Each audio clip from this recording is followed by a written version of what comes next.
আসসালামু আলাইকুম বন্ধুরা, আপনারা সবাই কেমন আছেন? আমি শুভমিতা দুবাই থেকে আপনাদের মাঝে যুক্ত হয়ে গেলাম। আমি বর্তমানে অবস্থান করতেছি দুবাই মলে। তো আমরা দুবাই মলে 6 ফ্লোরে আসি, গাড়ি পার্কিংয়ের জন্য এখানে আসলাম। গাড়ি মাত্রই পার্কিং করলাম, আমরা পার্কিং করে রেডি হচ্ছি, বুর্জ খলিফাতে ঢুকব। তো আপনারা এদিক সেদিক ঘোরাফেরা না করে, দেরি না করে আমাদের সাথে যুক্ত হয়ে যান, ঠিক আছে? আজকে আপনাদেরকে বুর্জ খলিফায় নিয়ে যাচ্ছি। আপনাদেরকে Burj Khalifa, Dubai city, Dubai মল সব কিছু ঘুরে ঘুরে দেখাবো। চলুন আমরা যাত্রা শুরু করি। আমার সাথে আজকে আছেন সুমন ভাই, মুরাদ ভাই, রাশেদ ভাই এবং রাসেল ভাই। তো চলুন দেরি না করে আমরা যাত্রা শুরু করি।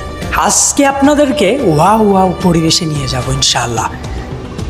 আমার আশেপাশে একটা জিনিস ফলো করে দেখেন, আশেপাশে কত গাড়ি, ঠিক আছে?